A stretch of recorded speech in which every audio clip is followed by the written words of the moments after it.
have any inside information. The lady that did it, she got in there. She made it happen. And he doesn't shy away from opinion. And I do enjoy drinking cold beer at ballparks. So if that makes me a baseball fan, then I'm a diehard baseball fan. It's Hacker After Dark on 1010XL. And a very good Thursday evening to you, Jacksonville. It is Hacker After Dark, 1010XL, 92.5 FM with JJ LaSelva. The Hacker Ryan Green with you. Glad you are with us as we embark on a Thursday. And what a sports news day it was here in Northeast Florida. Good grief. The news coming out of Gainesville, news regarding Trevor Lawrence here in Jacksonville. We will certainly spend a lot of time on both of those topics. We got a really good NFL game tonight to kick off Week 10 that starts in a matter of moments with Cincinnati and Baltimore. We got college basketball, Florida JU, UNF with their home opener tonight. So there is a ton to get into. We are glad you are spending part of your Thursday evening here with us. Guest lineup looks like this. Former Jaguar wide receiver, my buddy Cecil Shorts, joins us in less than 15 minutes or so, as we will talk to Cecil about the loss last week in Philadelphia, the game coming up against Minnesota, but moreover, we're going to talk Brian Thomas Jr., we're going to talk Trevor Lawrence, we're going to talk, Cecil was part of a lot of bad teams here in Jacksonville. He was here from 2011 to 2014, all right? He was here for the Mike Mularkey year. He was here for the first 2 years of Gus Bradley. He knows what bad football looks like, unfortunately, and he also knows when the season's over in locker rooms. And at 2-7, what's kind of the vibe in the players' locker room, regardless of what they're saying publicly. So we're going to get into all that with Cecil Shorts coming up in about 20 minutes or so. Also, Jordan Dejani of CBSSports.com talking NFL and AFC South. Jordan spends his time. He's based in Nashville. He does a lot on the AFC South for CBSSports.com. So we'll talk Jags, Texans, Colts, and a little bit of Titans with Jordan Dejani. That comes up at the top of the 9 o'clock hour. But glad you're with us on a Thursday. Every night here on Hacker After Dark, we do kick it off with a big deal of the night. And JJ LaSelva, let's do that right now. Time now for the big deal of the night. What's the big deal? What is the big deal? No big deal. It is a big deal. On Hacker After Dark.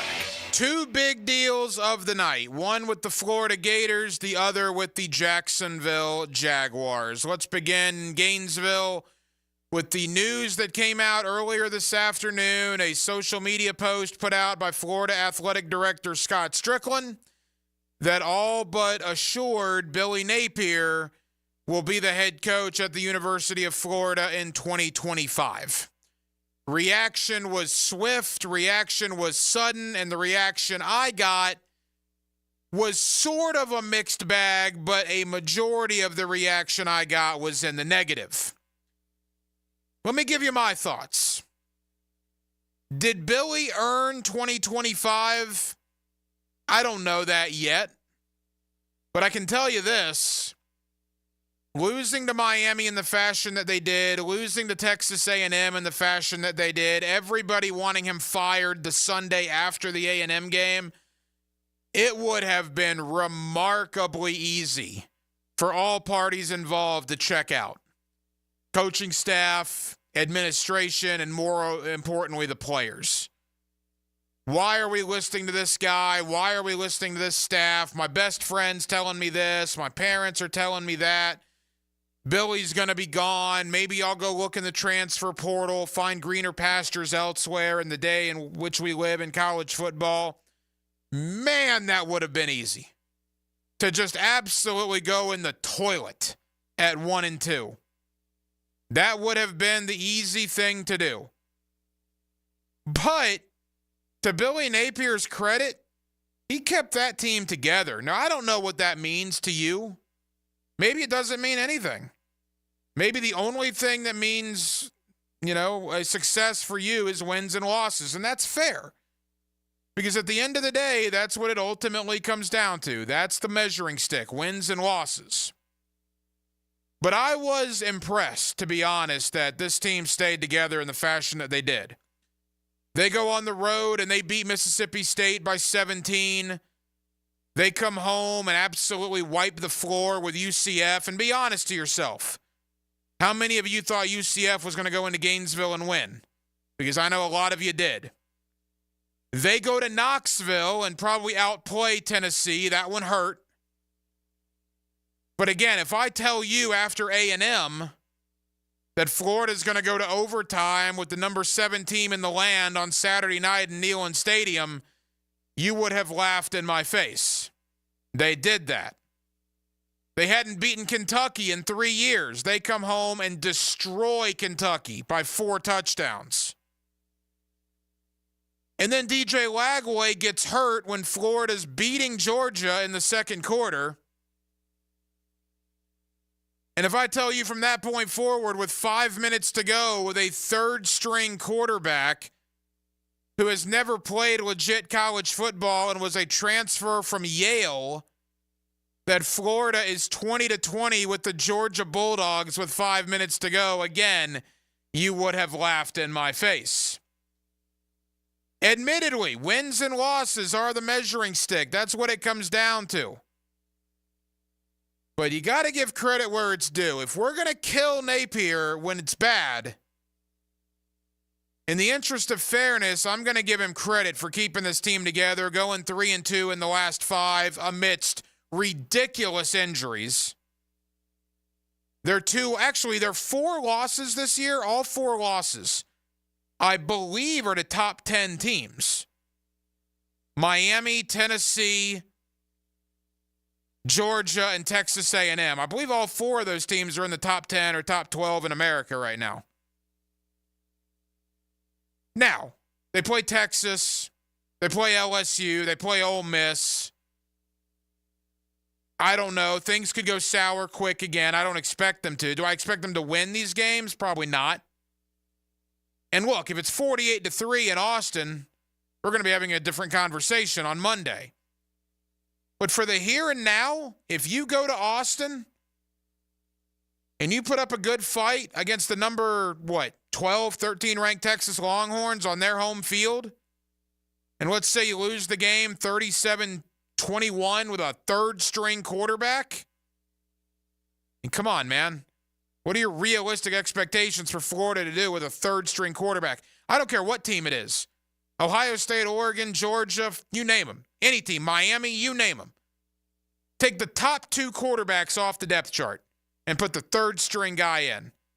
What are they going to do in college football right now with a third-string quarterback? So I do think he gets a little bit of the sympathy vote. I do. And I think he might deserve that. Billy Napier has done a good job under the circumstances after that 1-2 start. Is it a spectacular job? No. It almost was. If they would have beat Tennessee, it would have been. But it's been a good job. And Florida had a lot of money that they had raised reportedly to buy him out. Now, all of a sudden, they got all that cash. An awful lot of cash. Maybe you become big spenders in the transfer portal.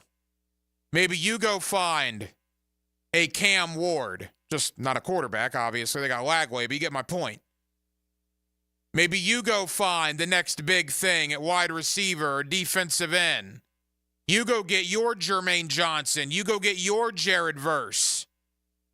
You go get your Keon Coleman. It's going to make for an interesting offseason. And look, if Billy doesn't win next year, he's probably gone. And maybe Lane Kiffin, I don't know this. Maybe they heard through the grapevine that Kiffin wasn't coming. I don't know. It's interesting timing, I'll give you that. Makes you wonder if maybe they thought Kiffin wasn't coming. But we'll see. But I'm okay with it. I'm much more okay with it than many Gator fans are. Quickly to Trevor Lawrence. And again, Cecil Shorts joins me, former Jaguar wide receiver, in about 10 minutes, a little less. Quickly to Trevor Lawrence. This is a lost season for the Jaguars. It's a shame, too. Probably 9 games in, probably the most disappointing season maybe ever in the history of the franchise. They've had some bad years, but we expected those years to be bad, right? We knew they would be bad. We expected this team to be competitive, maybe compete for a division title. And sitting at 2-7 through the first 9 games, you could make a legit argument it is the most disappointing opening 9 games in the history of the Jacksonville Jaguars. Christian Kirk's out for the year.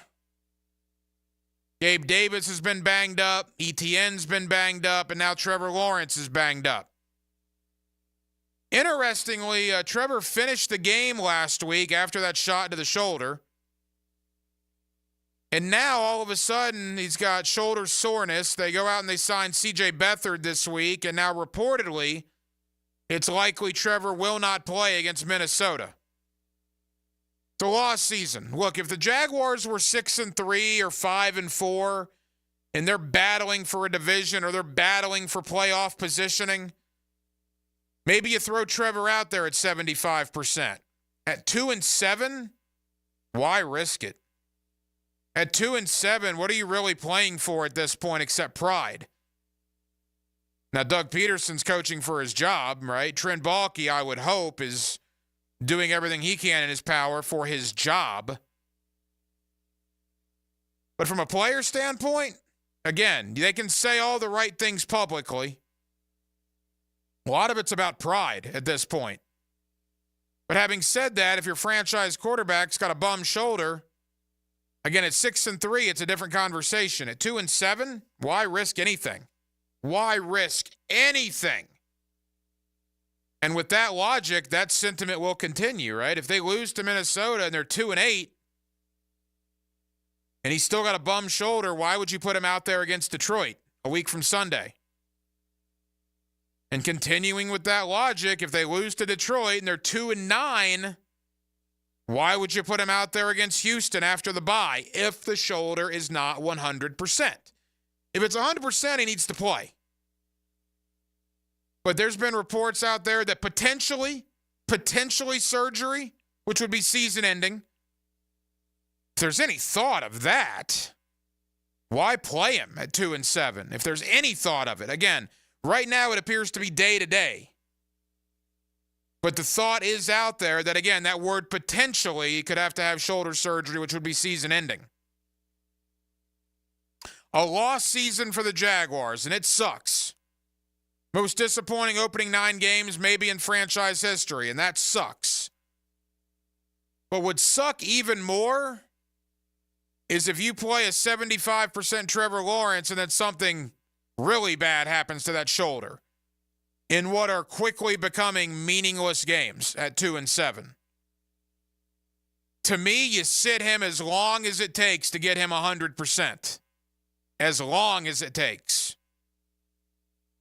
And if that means the only way he gets to be 100% is having any sort of procedure, at this point, why not?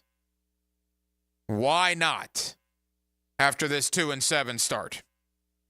641-1010 on the text line, designed by Lifetime Enclosures. Your thoughts always welcome. Coming up next, my buddy Cecil Shorts, former wide receiver for the Jacksonville Jaguars. Cecil joins me every week. I want to talk to Cecil about Brian Thomas Jr. I want to ask him about Justin Jefferson, who comes into town on Sunday for Minnesota. But I want to ask Cecil about Doug Peterson. I want to ask him about Trent Baalke. And I want to ask Cecil, a guy that's been on bad football teams here in Jacksonville. Now, I'm not blaming him, but he played for Mike Mularkey, and he played the first 2 years of Gus Bradley, so you know he was on bad teams. When does the locker room know the season's lost? When does the locker room realize it's just about pride and nothing else? Former Jaguar wide receiver Cecil Shorts next, Thursday night. Hacker After Dark. Glad you're with us. 1010XL and 92.5 FM. Jags head coach Doug Peterson tells you what you need to know about Sunday's game. They believe in themselves. They believe in his team. Fridays at 4:05 on The Franchi Show. Brought to you by Renewal by Anderson Custom Windows and Doors on 1010XL. Yo, it's your boy E to the T here. And fellas, we all know that athletes train every day to perform better on the field, right? Well, what if you could enhance your performance in the bedroom? No training required. That's right. I'm talking about that secret weapon, Blue Chew. A chewable tablet with the same active ingredients as Viagra, Cialis, Levitra, and Staxin. That ships right to your door in a discreet package. No doctor visits, no trips to the pharmacy. It's all online. Their licensed medical providers work with you to find the right ingredients and strength for your prescription. They also have Daily Tad that contains 7 essential vitamins. And it's chewable too. And now you can try Blue Chew for the free ski. That's right, for free on me. Visit BlueChew.com and enter my promo code 1010XL. You only have to pay $5 for shipping. Turn that oh no into a oh yeah. That's promo code 1010XL and let your boy hook you up with some Blue Chew. Get your confidence back. Visit BlueChew.com.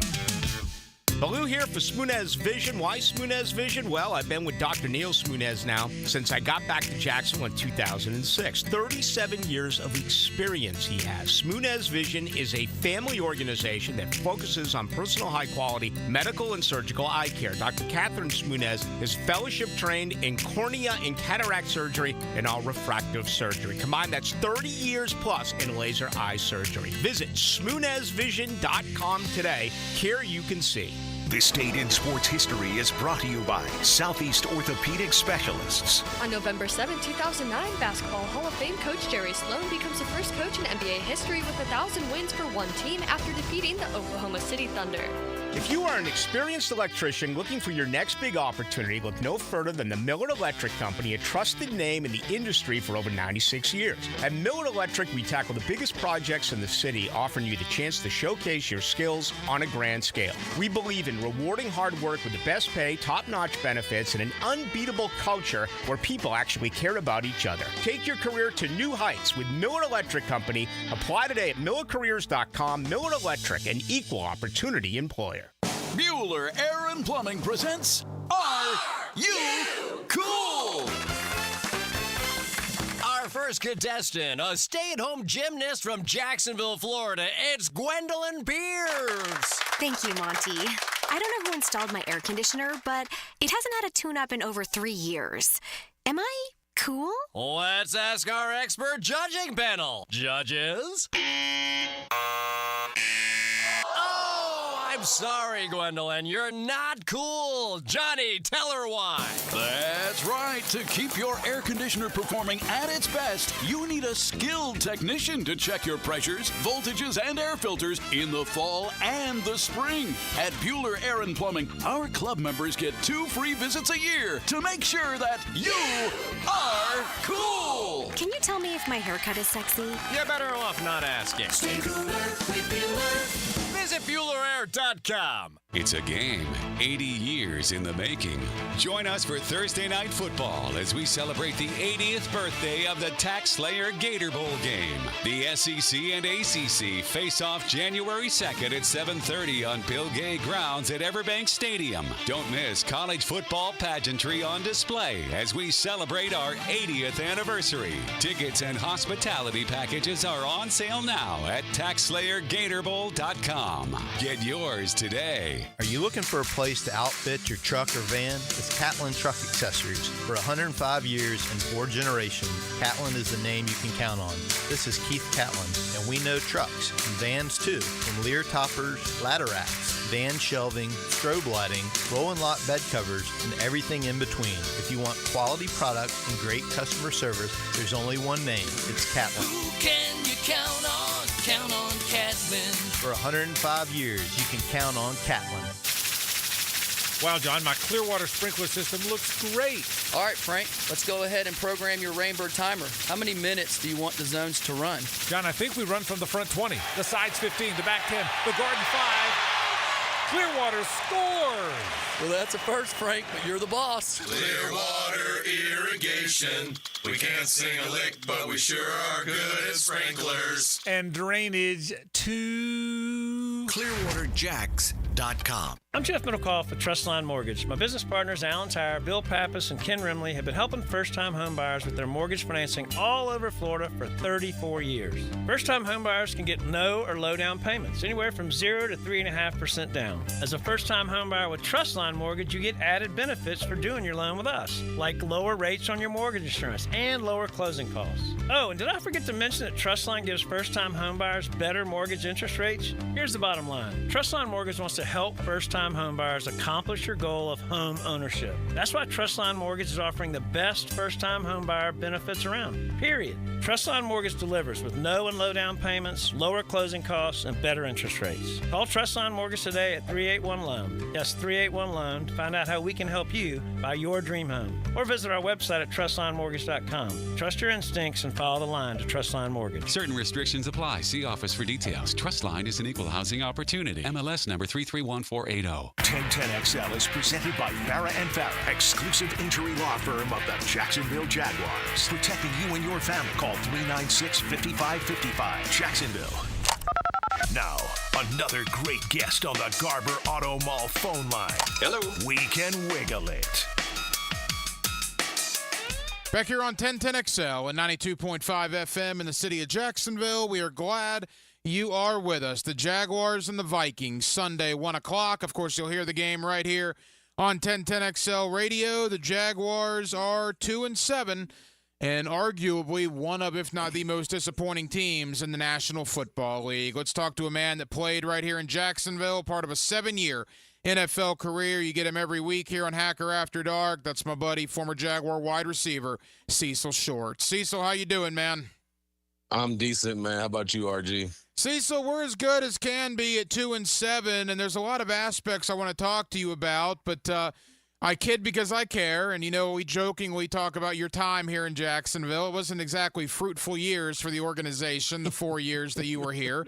That was not your fault, by the way. I want to make that perfectly clear. But at what point, when things aren't going your way and the losses are piling up, do the players essentially realize that this is a lost season? About right now. Yeah. I think all hope is gone. You know what I mean? At 2-6, you can kind of convince yourself that we can make a run, we can make a comeback. You look at the schedule, say, hey, we can do this, do that. You look at the talent on the team. Hey, we got this guy coming back from injury. We got this guy coming back on defense and offense.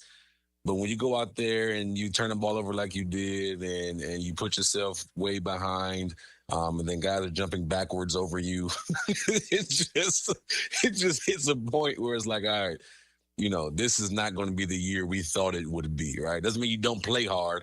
It just you realize, hey, we're probably not going to the playoffs. We're probably not going to be what we thought we would be, right? And playoff contention at all. And it hurts as a player. It hurts as a coach.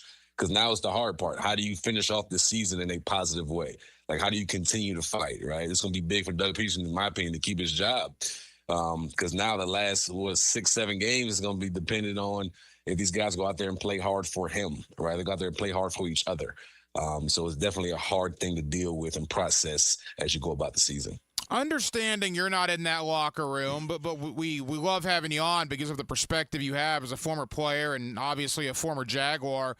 Cecil, in your opinion, what happened? I mean, things were going so great up until December of 2023, and the Jaguars are now 3-12 in their last 15 games dating back to last year. I mean, it's just a disaster, right?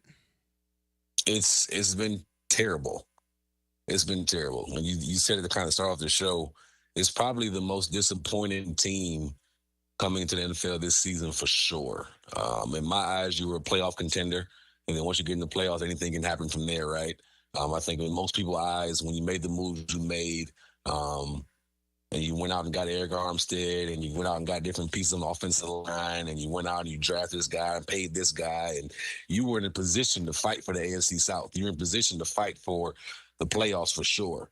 And to be 3-12 since December, or whatever it was you just said, it's extremely disappointing. It's a letdown. You could argue that Doug has lost the team. You could argue he can't, not even lost the team. You could say Doug has not figured out a way to make this team successful, right? And it's not even a knock against Doug. It just sometimes it just doesn't work in different situations, right? So I would not put it past the Jaguars organization if they start over. If they can't get things going, at least in a positive direction in the next 4, 5, 6 weeks, you're probably in position to be like, hey, we have to leader in the bunch to get these guys playing better, right? And it's not against Doug. I think Doug is obviously a good coach, Super Bowl winning coach, but it doesn't mean it translates everywhere, right? And for whatever reason, his message or his ability or his coach's ability or the players, whatever, there's a disconnect and they're not going out there and executing and not playing at a high level. And that's just what it is. Former Jaguar wide receiver Cecil Shorts here with us on 1010XL in Jacksonville. You know, Cecil, you think back to the games this year, and it's not as if the Jaguars are getting blown out. They've been blown out twice in their 7 losses. The other 5 have literally been lost in the final 30 seconds. I mean, it's amazing the fashion in which they've lost some of these games, including the wheel route to the third-string running back on 1st and 10 from the Eagle 13-yard line last week. That was interesting. You lose so many close games over and over and over. It's almost as if you're waiting for the bad to happen at this point, correct? When you're a good team, you find ways to win. If you could Kansas City Chiefs, no matter what happens during the game, they find a way to win. When you're a bad team, you find ways to lose. That's just what it is. I'm just going to call a spade a spade. That's just what it is. They are finding ways to give it up. They're finding ways to not make plays, to not be in the right position, so whatever the case may be, right? And that's on. I can't even explain it, right? But it's to me, it's that simple. Good teams find ways to win. Bad teams find ways to lose. There's no reason you should have 3 turnovers in the game. And you're still in position you're still in position to win. Like, it's so frustrating to watch. Because like you mentioned, besides those 2 blowouts, you're in position to win every single game. You're in position to win most of those games. Your record could literally be the opposite of what it is right now. It could be the reciprocal of what it is right now. But I'm going to say it again. I hate to say it. Good teams find ways to win. Bad teams find ways to lose. And that's just what it is. Like it's interesting, too, because you traded a Cam Robinson who wasn't necessarily playing great for you, right? And then early on, I'm watching Walker Little get pushed by Josh Sweat. Literally bum rushed into Trevor Lawrence. It's just not a good situation, right? And then you look at Robinson when he gets to Minnesota, and his first game there, he actually plays quite well, which was with a different look than what you've seen in Jacksonville uniform, right? Sometimes the fresh starts is a good thing for guys, but it's just interesting to watch because you had so many. I think I speak for myself. Higher expectations, higher standards for this team coming in. I love what Doug preaches. I love what these guys can, I thought, potentially do. It's just they have not found a way to put it together. At least you got good value for Cam Robinson, a 5th-round pick in 2026. So that'll be a nice pick there in 18 months or whatever it is. So I want to talk about Brian Thomas Jr., but from this standpoint, all right. You tell me, man. You're the NFL wide receiver here. I've heard all week about shading and cloud coverage and all that, and maybe that might be true, and I'm sure there's merit to that. But I don't care if it's thunderstorm coverage, partly cloudy coverage, sunrise coverage, or hurricane coverage. On what planet do you drop back and attempt to throw the ball 34 times and only 4 of those targets go to Brian Thomas Jr. last Sunday? They have got to find ways to get him the ball. That's what they're paid to do, man. If you look around the league and you look at the number 1 receivers, where it's Garrett Wilson, Devontae Adams, Justin Jefferson, you name it, they find ways to get those guys targets, period. So that, to me, is on the offensive coordinator. That, to me, is on Dougie P. Like, they got to figure out ways to get him in motion, put him in a slot, stack him, go in the bunch formation, move him across the formation. There's ways to get guys open, but you can't get guys open. They're just standing in one spot, right? They're just lining up and to the left or lining up to the right or lining up. You're making it easy for the defense to do the cloud coverage, to double them. You're making it easy for them. But I don't care. If he's your number 1 guy, find a way to get him the ball, period. And if he's your number 1 guy, to me, he's the best receiver on the team, find a way to get him the football. Put him in motion. Start him in the backfield, then move him to the slot. Start him in the backfield and move him out wide. Like, it's ways to get guys open. You have to be more creative. And he's a guy, BTJ, that can handle the load. He's a guy that can, he started to, I thought during the season, as the season progressed, we'll see what we saw early on. I didn't expect him to be that good that early. I'm like, as the season goes, I can see him being really good, but this, start with a small package to kind of open it up for him. He can handle any offensive stuff you give him. He can handle it. So you had to be creative. Find different, like line them up in different spaces. If you go in 3-by-1, put him in as number 3. Put him as number 2. Put him in a bunch. Put him in stack. Like, find ways to get him open. There's no reason that he should only have 4 targets. I'm sorry. He should be your leading target guy every week. And I love Evan Ingram. And there's a trust factor that Trevor has with Evan, right? So I understand why he got 10 targets. I get that. But there's still 24 other targets that you could have targeted BTJ. Like, he just, to me, every week should get the most targets. He is the most explosive guy and the best receiver you have on that football team. Couple of more for former Jaguar wide receiver Cecil Shorts. Yeah, Austin Trammell off the practice squad had 3 targets. Brian Thomas Jr. had 4 targets. And to that point, I was asking Leon Searcy about this last week, but Leon's Pro Bowl offensive tackle, a little bit different demeanor. Wide receivers, you guys are a different breed, Cecil. The good ones are very vocal. I mean, it's 8 or 9 games into his career, right? So I don't know if he has enough clout, but should Brian Thomas Jr. in that situation go to the sideline and go to the coach or go to Trevor and say, throw me the damn ball? Can rookie wide receivers do that, or is there an issue if a youngster were to do that? It wouldn't be an issue if he does it correctly, right? If he goes to the coach first, as a rookie, right, you want to kind of earn your stripes. But I feel like he's earned the right, because he's made tons of plays this year. He's earned the right to speak up, right? He's earned that right. But for him, I would go to the receiver coach and say, hey, coach, I'm getting open, man. I don't even care. Can y'all find ways to give me the ball, please? Like, come on. Like, I want to be into the game. I can help the team win. Boom. And then he can go to Trevor. Hey, Trevor, how about this? Like, just talk about the plays, right? Talk about this. In this play, I see this. I just see this coverage. Hey, when I line up on the slot on the left side, I see this coverage. I think this route may work, or this play may work, right? So there's ways to go about doing it. And I'm very, like, how do I put this? He's more, and this is me outside looking in, he's a little more reserved than the outlandish type of receiver. Would you agree with that? So he seems a little bit more, he's a little bit more reserved, but he needs to speak up. And this in an appropriate way, however his way is, right? Hey, I'm the playmaker here. He ain't got to say that, but it's like, hey, on these routes, I'm more comfortable getting open. Hey, if you put me in the slot, if you move me across this formation, or hey, find me a mismatch on a safety or a mismatch on here, I can really get open. He needs to speak up. And I think he will once he gets more comfortable. It's hard for a rookie to come in and you're not winning and it's a losing situation. It's tough, right? So he's trying to feel his way out. So give him a little time there, but he should be speaking up. Oh, for sure. Trevor Lawrence was limited earlier in practice this week with a sore shoulder. The Jaguars brought back C.J. Beathard, which is interesting. Look, Cecil, they're not 6-3, and this is not a key battle for playoff positioning. They're 2-7. And we saw what happened to Trevor towards the end of last year once the injuries started accumulating. Because they are where they are, I mean, it's an interesting question, right? Because Peterson knows he needs to win.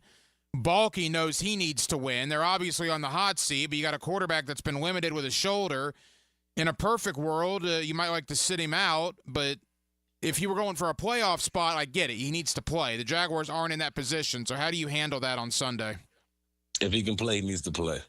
If he does not play, to me, you're telling the team that we've given up on the season. And that's a dangerous situation to be in at 2-7. We're already 2-7. Like, if he can play, he needs to go out there and play football, period. Because the message that it sends can hurt the entire culture, which may blow up anyways, right? Which may, who they make changes or whatever. But to finish the season strong, you need your quarterback back there. And he needs to be able to be out there and make plays for his confidence moving forward. Because I don't think he's played to the level that he wanted to this year thus far, right? You paid him this much money. Has he lived up to it? I just don't know, right? So for me, if I'm Trevor, I want to play. If I'm the GM and head coach, obviously for reasons like you said, you want him to play. But as a team, when you take him out and say, oh, it's for an injury or it's for this and that, you're telling me as a player that you've kind of given up on the season. And whether that's the truth or not, you can't give that off. You got to go out there each and every week and play to win, right? And that's the hard part about being 2-7 with so many games left. You got to figure out ways to motivate the guys and give them the play. But one way not to motivate the guys and give them going the opposite direction is keeping your starting quarterback who just paid a bunch of money and have him not play. So if he can play, he needs to play. Final moments, former Jaguar wide receiver Cecil Shorts. Cecil, as we begin to wrap up, Justin Jefferson comes to town on Sunday. The Jaguars, that'll bring back all sorts of nice memories. The Jaguars had 2 picks before Minnesota in the 2020 draft. That's 2 picks, Cecil. They took C.J. Henderson at number 9 and Caleb Chason at number 20. Both just had terrific contributions to the organization. The Minnesota Vikings took a guy named Justin Jefferson, number 22 in that draft, and he's the best receiver in football. How on earth, with how bad the Jaguars secondary has been, do they even think about going about stopping Jefferson on Sunday? You know, it's going to be interesting. I'm gonna answer that a couple ways. If you're a Jaguars fan, watch how many targets Justin Jefferson gets. Watch how often he's moving around, the different positions he's in. No matter what the coverage is, right? They'll dictate the coverage towards Jefferson. They have to, out of respect, but he's still gonna get his targets. They're still gonna find ways to get their playmaker the ball. So I will watch it from that standpoint, right? Why can't we do that with BTJ? Or maybe, hey, that's what we should be doing with BTJ, right? But you have to respect him. You got to respect. He's, like you said, the best receiver in the NFL by bar none. I mean, he's just special. So you have to roll coverage, two-man his side, cover two his side, whatever you want to do, you got to respect him. And you got to understand, too, he's going to make plays. That's just what it is. You rarely are going to take him out the game, right? He's going to make plays. So now it's about slowing everybody else down. Don't let Jordan Addison beat you. Don't let Aaron Jones and Cam Akers and Sam Darnold beat you, right? Sam Darnold will throw you a gift or two. When he does that, make him pay, right? But the biggest thing you can do with Justin Jefferson is try to slow him down, tackle him in space, and let everybody else beat you. But Justin, and by far, in my opinion, from the route running, from the going up and making the tough catch, to getting open, creating space, there's nothing he can't do and is willing to do. And he's definitely going to be a challenge this week for anybody but for the Jacksonville Jaguars this week. And then that's tough because you had Devontae Smith and A.J. Brown, even though A.J. Brown got hurt last game. You had those two guys that last week. Now you got another guy this week in Justin Jefferson. Yeah, by the way, Amon-Ra St. Brown next week up in Detroit, so that'll be a lot of fun, too. Hey, Cecil, final question. We got 90 seconds to go. You're also a former Houston Texan. They're going to win the division by default because the rest of the division is awful. Concern in Houston, the way they're playing right now? Very concerned. Very concerned. You can look at their record, their schedule, so they have not beat a quality team besides the Buffalo Bills, who were very banged up that game, right? They're a different Buffalo Bills team now than they were whenever they played on week 5 or whatever it was. So now you're going, I think you lost the last 2 out of 3 games. And then the ones you lost were to one was a bad Jets team, and the one was a really good Green Bay team. And now you're playing against a Lions team that's 7-1, probably playing the best football in the NFL right now at this moment, right? They are a special, special unit. So with the struggling offensive line, especially in the interior, not understanding how to protect CJ, you run the ball great, but you can't protect him to save his life right now. You got to figure out that. If you don't figure that out, you're going to be in some deep trouble, because I've been a part of teams, as you know, RG, that if you don't protect your quarterback and put your quarterback in good situations and surround him with talent and to make the most of it, now you can ruin that quarterback's life, right? You can ruin that quarterback's life. So CJ is playing his plays declined a little bit because of the offensive line issues. So he's not necessarily going through his reads as he used to. He's not feeling as comfortable in the pocket. So they got to find ways to get him off his launch point, get him outside the pocket, help the offensive line. But it's going to be a huge game. If they can beat a true playoff contender, Super Bowl contender, you're one of the top teams in the AFC. But if you lose and you're 6-4, yeah, you'll win the division, like you said, by default. But are you really a deep playoff contender? That's yet to be determined. Former Jaguar, former Texan, Cecil Shorts, always kind enough to join us here on 1010XL. Cecil, enjoy all the ball games this weekend, brother. We'll do it again next week. Hey, sounds good, RG. Take care. There you go. Cecil Shorts with us here every week on Hacker After Dark. Always appreciate that conversation. More NFL talk coming up in the 9 o'clock hour. Jordan Dejani, CBSSports.com, about 20 minutes or so away. And then towards the bottom of the 9 o'clock hour, we will go up to Minneapolis. Matthew Collier, PurpleInsider.com up in Minneapolis. It's a very popular Viking podcast website as well. As we will talk Sam Darnold, we will talk Justin Jefferson, a little Cam Robinson, as well as the 6-2 Vikings come in on Sunday. Week 10 of the NFL is underway tonight. Cincinnati took their opening drive and moved it right down the field, punched it in for a touchdown. They lead 7-0 over Baltimore. The touchdown for the Bengals was courtesy of Chase Brown. So Cincinnati 7, Baltimore 0, midway point of the first quarter. UNF going to go to 2-0 on the year. It looks like they're up 18 on Charleston Southern over at the UNF Arena with about 6 minutes to go. Florida and JU on the hardwood tonight. Gators up 11, getting towards, I believe, the 5 or 6 minute point of the first half. JU keeping it close, but Florida still up 11. We will keep you updated. Coming up next, more in the world of college football as well. Glad you're with us. Hacker After Dark rolls on a Thursday right here with J.J. LaSelva. The Hacker Ryan Green with you. It's 1010XL and 92.5 FM. Spend 2 hours talking teal every day on Jaguars Today. With Mike Dempsey and Fat Tony from the Renewal by Anderson Custom Windows and Doors Studios. 10 to noon weekdays on 1010XL.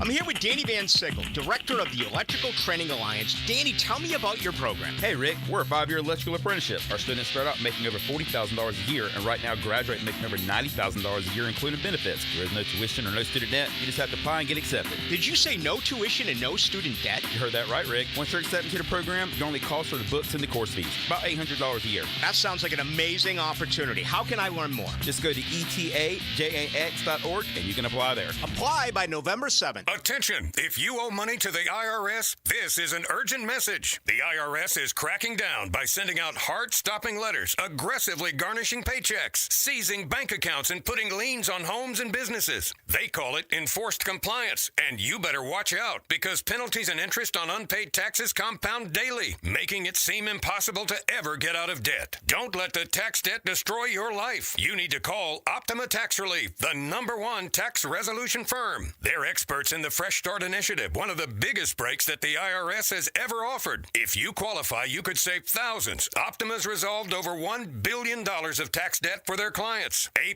rated with the Better Business Bureau, they'll fight to get you the best deal possible. Call Optima now for a free consultation. Call 800-348-0269. 800-348-0269. 800-348-0269.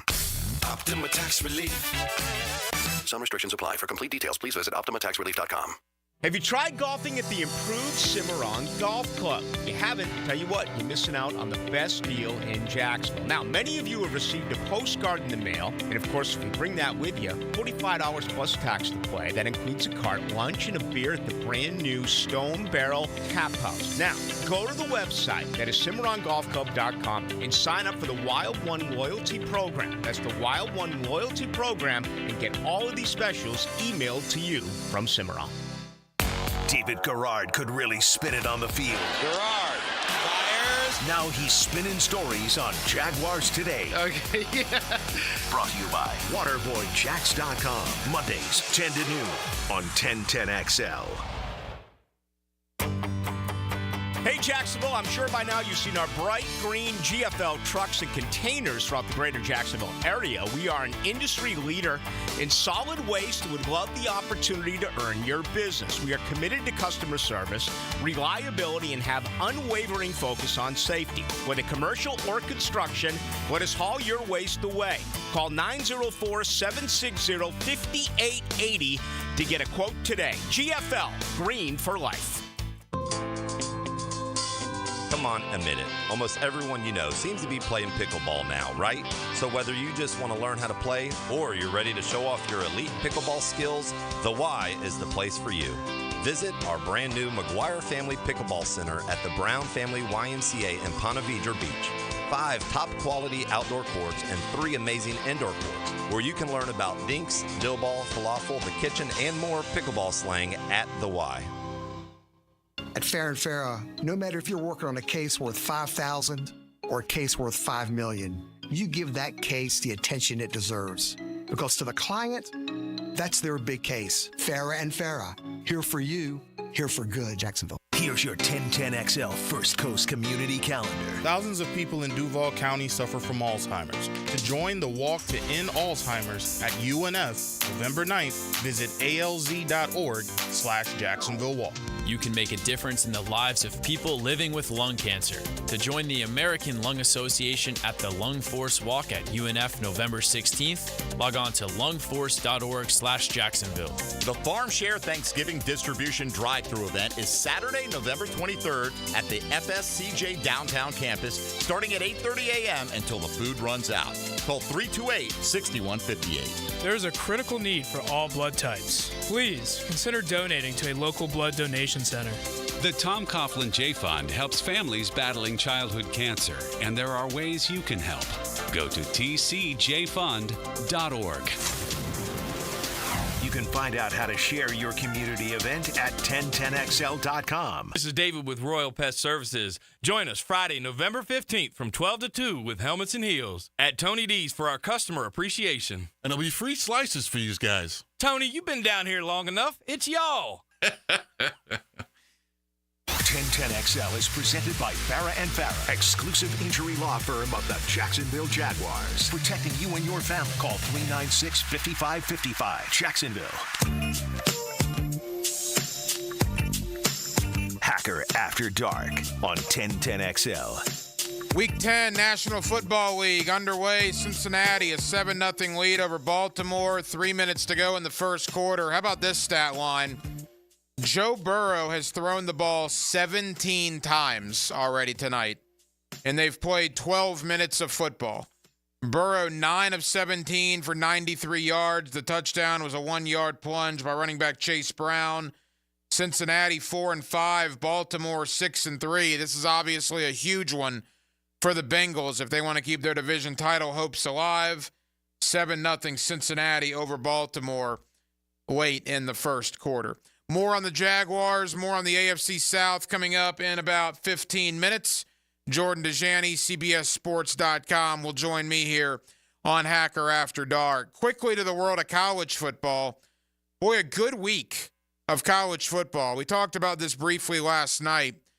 Florida, Texas, and Florida State, Notre Dame. Now, when the schedule came out, we thought, wow, what a game, what a Saturday that might be. Obviously, our two schools did not live up to their end of the bargain. Needless to say, if one of them, or obviously both of them, pull off a win on Saturday, it would be one of the biggest upsets of the college football season. I don't expect either Florida or Florida State to win. But again, Florida, is it the first time ever they've gone to Austin, Texas? Florida State going to South Bend to play the Fighting Irish of Notre Dame Saturday night primetime on NBC. It's good stuff. Now, unfortunately for Florida State, they're 1-8 and they're a 26-point underdog. But, talking to my Florida State buddies, alumni that graduated from that school, it's maybe the biggest fall from grace for a college football program that any of us have ever seen. And I really mean that. 11 months ago, Florida State was 13-0, sitting in that room in Tallahassee watching the selection show. We all remember the video when Florida State did not get in and the reaction. And since that moment that they did not get in the playoff last year, Florida State has lost 90% of their games. They're 1-9. If you obviously add the Orange Bowl from last season.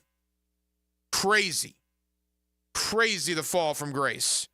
Mike Norvell got a huge contract extension this offseason, and now people are fuming with Mike Norvell. He might enter next season on the hot seat at this point. Assuming they lose to Notre Dame, which I think is a pretty safe assumption, even if they beat Charleston Southern and beat Florida, you're talking 3-9. That is not supposed to happen at Florida State University. Florida, obviously the big news of the day. It appears Billy Napier is coming back in 2025. They're sitting at 4-4. They need 2 wins in their last 4 games to get bowl eligible. And that's where we've gotten to in college football. I'm a child of the 90s, man. I was born in 83, so my football knowledge really dates back to probably 90 on. To think Florida State is staring 1-9 in the face and Florida still needs 2 wins in their last 4 just to get to a bowl game is crazy. Crazy for both programs. Miami goes to Georgia Tech, looking to keep their undefeated season going. It's an interesting exercising the demons type game. Remember, it was Georgia Tech last year that Mario Cristobal inexplicably ran the ball instead of taking a knee. Remember, fumble, Georgia Tech recovered. The game should have been over. Georgia Tech scores with a second to go to win the game. Now, it's been very good for Miami really ever since then. Obviously, they're undefeated this year at 9-0. But interesting diameter there when you're playing the team that you just had your guts ripped out last year. Now you play them up in Atlanta on Saturday. And then finally in the SEC, Georgia, Ole Miss. That's good stuff, man. Ole Miss has to win to keep their playoff hopes alive. Georgia with a loss would probably still be in good position, but it'd be dicey for them with a second loss, no doubt. That's your 3:30 game, and then your 7:30 game is a bona fide elimination game. Alabama at LSU in Baton Rouge. Winner, their national title hopes continue. The loser, their national title hopes are probably done. It'll be the third loss for either Alabama or LSU, so you can go ahead and say the playoff begins Saturday night in Baton Rouge with the Crimson Tide and the Tigers. There should be a good Saturday of college football. Should be a fun Saturday of college football. I'm certainly looking forward to it. Looking forward to an NFL Sunday as well. It looks like it may be an NFL Sunday without Trevor Lawrence. There's a lot of reports coming out that it's unlikely Trevor will play this weekend. He's been limited twice this week in practice. Mac Jones, the former Bulls standout, would get the start. Of course, the Jaguars brought back C.J. Beathard as well. Minnesota rolls in here, one of the hottest teams in the NFC, 6-2, coming off a win over Indianapolis. Let's talk Jaguars. Let's talk Vikings, and let's look around the rest of the AFC South. Houston, Tennessee, Indianapolis with Jordan Dejani. CBSSports.com. He's based in Nashville. A lot of what Jordan writes at CBS Sports is focused on the AFC South, and he joins me next on a Thursday evening in Jacksonville, Florida. We're glad you're with us. Hacker After Dark rolls on until 10 o'clock right here on 1010XL and on 92.5 FM. After you watch the game, discuss it with Hacker, Leon, and Coach Campo. From Island Girls Cigar Bar on Gate Parkway. It's the window world of Northeast Florida, fifth quarter. Brought to you by Von Rowan Lawn and Hurricane Grill and Wings. 2 hours after the final whistle on game day. Now you can watch 1010XL shows all day on X, Facebook, and YouTube. Brought to you by MyBookie. Experience Vegas from the comfort of your phone anytime, anywhere. Sign up today. Use promo code 1010XL. Blue here for the Blue Crab House, located right off of San Jose. It's on Jewington Creek Road. They've been around since 1996. Indoor-outdoor dining. Also, takeout is available at the Blue Crab House. Open 4:30 to 9, Tuesday through Saturday. Sunday, noon until 9. Remember, Tuesday, $2 margaritas. Wednesday, $1 oyster night. How about the blue crabs? How about my personal favorite, the Canadian snow crabs? Whatever it is that you fancy, you get it right there. The Blue Crab House. If you have a slow-draining sink or toilet that sounds like it's about to back up, imagine the potential plumbing emergency when you have family over for the holidays. Flush after flush after flush. Avoid holiday clogs with a call to Duck Rooter today. Duck Rooter will come and resolve those plumbing issues so you can enjoy a free-flowing holiday season. Call 904-862-6769. Visit duckrooter.com. Hello, First Coast. I'm sure by now you have seen our bright green GFL trucks and containers throughout the greater Jacksonville area. We're an industry leader in solid waste and would love the opportunity to earn your business. We're committed to customer service, reliability, and have an unwavering focus on safety. Whether commercial or construction, let us haul your waste away. Call 904-760-5880 to get a quote today. From GFL, Green for Life. Are you tired of having a plain and boring backyard?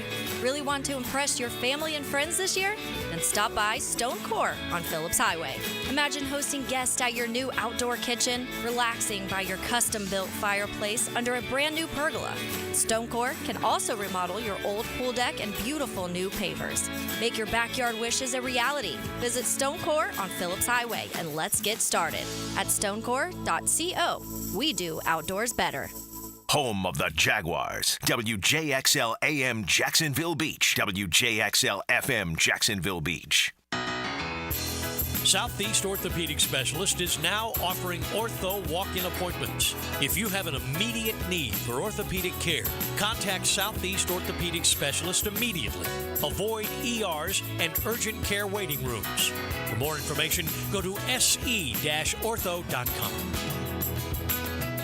Relieve pain and get back to life. Southeast Orthopedic Specialists. Swammin, when was the last time that you cleaned your air ducts? Dad, I manage the air duct cleaning at Zero Res. Trust me, my ducts are cleaner than the plates after Thanksgiving dinner. Well, I hope so, but it's not just you I'm thinking of. Everyone in Jacksonville should get their air ducts cleaned before the holidays. You're right. Even though we don't blast the heat like up north, we still trap dust and allergens when the windows stay shut. All that gunk just recirculates through your home and makes your air quality worse. So you're saying Zero Res air duct cleaning keeps my air fresh and ready for my holiday guests? Exactly. Clean ducts means cleaner air, just in time for Thanksgiving. Plus, we've got a November special running right now. Call Zero Res today and we'll give you $50 off. No more dust, just fresh, clean air for you and your family this holiday season. Sounds good, son. Now, how about that family discount? We'll see, Dad. Visit ZeroResJacksonville.com or call now. Zero Res, spelled forward or backwards, it's the right way to clean. Zero Res. Bull riding. The perfect fusion of strength, skill, and pure willpower. Professional bull riders aren't just athletes. They're daredevils with cowboy souls. Come experience the true modern West, where 8 seconds of glory will create a lifetime of memories. It's the Michelob Ultra PBR Jacksonville at ViStar Veterans Memorial Arena, February 22nd and 23rd. Tickets available at Ticketmaster.com and PBR.com. Hold on tight. The ride of your life is about to begin. Ready to sharpen your aim or find the perfect firearm? Come to St. Nicholas Guns and Range. With a huge selection of guns, ammo, and accessories, plus Jacksonville's best indoor range for every skill level. They've got everything you need to hit your target. Whether you're a pro or just starting out, their friendly experts will guide you every step of the way at 4630 Blanding Boulevard or online at stnickguns.com. St. Nicholas Gun and Range. Gear up, shoot a lot, shoot better. Big Sir's here. My cigars are back in stock at Island Girl Gate Parkway. Buy a box and I will autograph it for you. Island Girl Gate Parkway is the place to enjoy a great cigar selection, a full bar, enjoy a daily happy hour from noon to 7 and all day Sunday. Enjoy college and NFL games from noon to 6. When you buy 5 cigars, you get 1 free. Plus, live music Friday and Saturday nights. For upcoming events, follow Island Girl Gate Parkway on Instagram and Facebook at islandgirl.gateparkway. Mia here. When it comes to roofing, whether it be shingles, metal, or most repairs, there is one name that has protected your home since 1999. Pro Jax Roofing. Serving all of Northeast Florida, Mike and his guys have been repairing and replacing roofs for 25 years. Need insurance help? Mike's team can help. Raised in a military family, Mike provides great attention to detail with unparalleled quality and workmanship. They also have warranties, so you can have peace of mind. Call Mike today for a free estimate or online at projaxroofingfl.com. 1010XL is presented by Farah & Farah, exclusive injury law firm of the Jacksonville Jaguars. Protecting you and your family. Call 396-5555. Jacksonville. Now, another great guest on the Garber Auto Mall phone line. Hello. We can wiggle it. Back here on 1010XL and 92.5 FM in the city of Jacksonville, we are glad you are with us. The Jaguars and the Vikings come up this Sunday, 1 o'clock. Of course, you'll hear the game right here on 1010XL Radio. The Jaguars 2-7, and there are far more questions about this football team right now than we have answers. Let's try to find some of those answers with my buddy Jordan Dejani of CBSSports.com. Does a terrific job covering the National Football League, and Jordan is always kind enough to join us here on 1010XL. Jordan, how are you, man? Hey, what's going on? I'm doing well. Appreciate you having me on the show today. Hey, Jordan, we always appreciate the time. Know you're very busy. And all right, you and I haven't spoken really since almost the start of the season. And at that point, we were filled with optimism. We were filled with hope. The Jaguar fan base was thinking they were going to compete for a division championship. And those hopes and that optimism, Jordan, has been crushed and shattered in front of their very eyes over the first 9 weeks of the year. The Jaguars at 2-7. And probably outside of the Dallas Cowboys, maybe the most disappointing team in the National Football League. Can you put your finger on what on earth has gone wrong here in Duval County? I don't think I can put one finger on what's going wrong. I think I have to put both hands on what's going wrong. I mean, it's a perfect storm of a lot of different issues. I mean, what's the identity on offense for the Jacksonville Jaguars? I feel like the offensive line hasn't played well. I certainly don't think Trevor Lawrence is the number one issue in Jacksonville, but he hasn't been sharp at the quarterback position either. The wide receiving core, Christian Kirk unfortunately got injured. Gabe Davis is hurt. He hasn't been the explosive downfield addition we'd hoped for. Brian Thomas seems to be a breath of fresh air, but if I was the offensive coordinator, I'd be trying to give him more looks on offense. Maybe that's something they can do moving forward. But how about the defensive side of the ball? I think this is probably the biggest surprise to me. I was wrong in thinking that Ryan Nielsen was going to be a good hire at defensive coordinator. I know that Jacksonville wasn't necessarily one of the more talented teams personnel-wise, especially when we're talking about the back end and the secondary.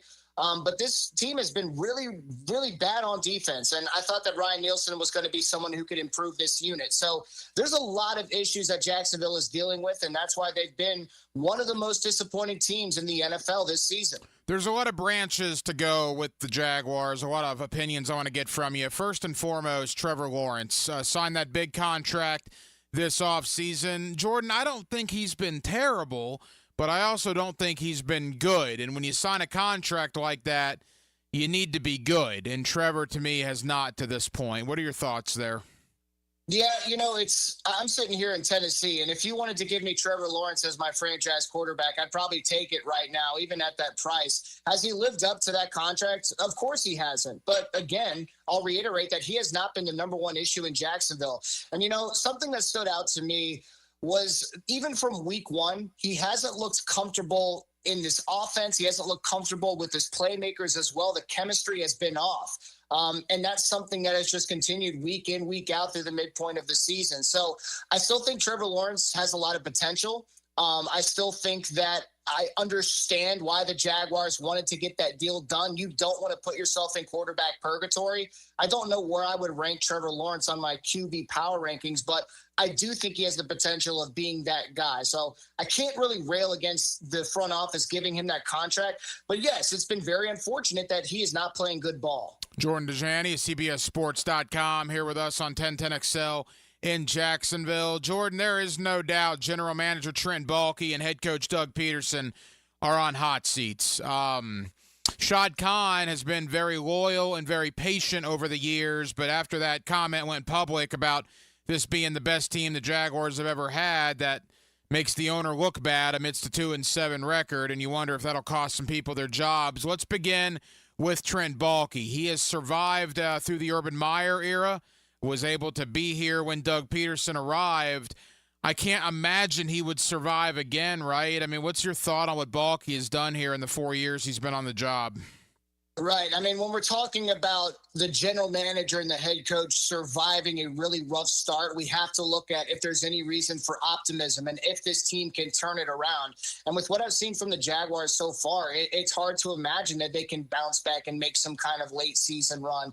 And listen, we all saw Shad Khan's message at London talking about, preaching patience with this guy, saying that he still has belief in Trent Baalke and Doug Peterson. That's fine, and that might convince me that maybe they can survive the regular season. But when we get to the offseason, we might be discussing wholesale changes with this franchise. With Baalke, with the Trevor Lawrence contract, that, of course, is not something that has looked good so far. And again, if they can't turn it around on either side of the ball, we are talking about those wholesale changes. How much blame should Doug Peterson get for what's gone on here in Jacksonville this year, Jordan? I think it's a really good question because Doug Peterson came in after Urban Meyer and immediately improved the team. They went 9-8 in 2022. And then in 2023, while they did finish again with a 9-8 record, you have to remember how good that Jaguars team looked through the midpoint of the season. And then all of a sudden, Trevor Lawrence goes down with a couple of injuries and they really sputter to the finish line, end up not making the playoffs in that embarrassing loss to the Titans in Week 18. And then all of a sudden we get to 2024 and it seems like everything's been blown up and you're curious as to why. In my opinion, it comes down to the head coach not only to keep the locker room intact, but to also fix things on the offensive side of the ball. I already talked about having that quarterback in place, which is something I still believe. And since you have an offensive-minded head coach, he should be capable of adapting and changing things around to get this franchise back on track. And that is not something that has happened so far. So that's why I can attribute blame to Doug Peterson. And even if he survives the regular season, we're going to have a tough conversation come the offseason. Couple of more for Jordan Dejani of CBSSports.com. Jordan, covering the league from a national basis. I'm curious your thoughts how appealing this job would be if it comes open. We already know the Jets are open. We already know the Saints are open. Obviously, a lot of speculation in Dallas, potentially Las Vegas. There are going to be some job openings, no question. One might be right here in Jacksonville. I mean, if you're Ben Johnson, if you're Cliff Kingsbury, one of the guys that's probably going to be in demand this offseason, how appealing is Jacksonville to you?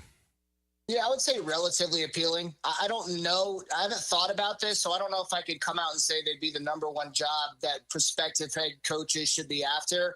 But they're a lot more appealing than the New Orleans Saints, for example. I mean, even though the Saints maybe reside in a less talented division, this is a team where their quarterback situation is unknown. A lot of their contributors on the roster are older. The cap situation is an absolute mess. With the Jaguars, you can probably convince someone like Ben Johnson that Trevor Lawrence is someone who could be a franchise quarterback, going back to what he's accomplished during his short NFL career. So I would say relatively appealing. It still remains to be seen how great this AFC South division can be. We know that C.J. Stroud lit the league on fire last year, but the Texans haven't looked too great. The Colts and Titans are in flux as well. So, yeah, you could make the argument that the Jaguars, are somewhere in the top three when it comes to jobs that are potentially open entering 2025. I want to branch out to the division with you in a moment. Final thought on the Jaguars. If they fire Doug Peterson, again, if they do, does that first call need to be Ben Johnson? Is that who you would call if you were Shad Khan? Yeah, it's funny you asked that because I do think that Ben Johnson is going to be the number one head coaching candidate this offseason. And this offseason is going to be fascinating. Listen, we're talking about Bill Belichick, Mike Vrabel. Maybe there's a college coach that comes out into the mix. But the offensive-minded, attraction that seemingly some general managers have is legitimate. And Ben Johnson, the Detroit Lions would have not been able to have this kind of turnaround and this kind of recent success without Ben Johnson running things on the offensive side of the ball. So he's proven that he can turn teams around and find offensive success, whether that's scheming for the run or going through the air as well. We can talk about Jared Goff and his whole career turnaround, sure, but I think Ben Johnson is my number one coaching candidate. But there were some rumors last year that he was really pushing to be one of these record-breaking paid coaches in their first seasons as being lead men. So I think his asking price is really going to be a topic of conversation as well. Jordan, if we look around the rest of the division, again, Jordan Dejani, CBS Sports here with us. The Texans are going to win the AFC South by default. I guess the question is, with the loss of Stephon Diggs now, how good really is Houston when it comes to playoff time? Yeah, my confidence in the Texans has definitely fallen off just a little bit. And I realized something that this season, and I actually wrote a column on it for CBSSports.com. Guys, I think C.J. Stroud has a road issue. He's 5-7 on the road and 10-2 at home. He's averaging about 100 passing yards per game fewer on the road than he does in Houston. So I think that C.J. Stroud, when he leaves NRG Stadium, has to be something to really look for. I think it's a storyline that we haven't been exploring too much. This season, the Texans are 2-3 on the road while going a perfect 4-0 at home. You lose Nico Collins, who was undoubtedly the wide receiver one of that offense That was a big hit for Slowick's group. Now Stephon Diggs is out for the year as well. That was a massive hit. Watching that game against the Jets on Halloween, I think C.J. Stroud was sacked a career-high 8 times. And then defensively, D'Amico Ryan's unit hasn't looked like one of the more formidable defenses in the league so far. So when it comes to the Texans being potential contenders, I'm kind of out on that right now. As we go to Indianapolis, the Colts have made a complete and total mess of the quarterback situation, right? I mean, what is Shane Steichen doing? With the Colts, they made an NBA draft pick, is what I call it, when they took Anthony Richardson at number 4 overall. You make a selection like that with the goal in mind that you're going to develop this guy because you believe he has potential to be the face of the franchise. But Anthony Richardson has not played much football in his entire life, whether that be high school or college. So you knew that he was going to be a raw prospect. But all of a sudden, Indianapolis goes 4-4 out of the gate. And they said, no, we want to win now. We think we can win the division. So they're going to put their potential franchise quarterbacks development on hold to ride with the 40-year-old Joe Flacco and see if they can make a run at a Super Bowl. I don't think that's very likely. It was a confusing decision, in my opinion. I've been labeled as an Anthony Richardson detractor, but I still think he has potential. You just have to run through some of these rough patches and let him learn the game. So you have to wonder what this does for his confidence, what it does for his long-term aspirations, viewpoints, whatever you want to call it when it comes to his potential. But a very confusing decision in Indianapolis, and how they played against the Minnesota Vikings this past week certainly did not inspire optimism among the fan base. Yeah, that game got flexed into Sunday Night Football, and it was not a good look for Joe Flacco, no question about that. Jordan, as we wrap up, you're based in Nashville. Tennessee got a win over New England, so they're 2-6. I mean, heck, they're above Jacksonville in the division standings, yet it appears that the natives up there are pretty unhappy with first-year head coach Brian Callahan, at least right now. Yeah, for sure. I mean, it's tough because the Titans statistically for almost over a month now have had the #1 defense in the NFL. Denard Wilson's done a tremendous job on that side of the ball, even though the Titans have suffered injuries basically at a lot of different positions. But the offense has been flailing. Will Levis, when he started, has not looked good. Mason Rudolph has added maybe a bit of consistency, being the veteran he is. But the Titans do not look like a well-coached football team. Now, of course, we are talking about a first-year lead man, so I'm not going to be completely out on Brian Callahan. But, yeah, this is somewhat of a lost season. I mean, the Titans aren't going to make the playoffs. They're not going to compete for a Super Bowl. What I want to see right now is Will Levis return to the starting lineup and maybe show some improvement, maybe show some of those glimpses that we saw during his rookie season, because I think the Titans have to be 100% sure that Will Levis is not the guy before they draft Shedeur Sanders or Cam Ward or whoever it may be in the 2025 NFL draft. Jordan Dejani, CBSSports.com. Jordan, final question. At the beginning of the year, I think the trendy picks were Kansas City and Detroit to go to the Super Bowl.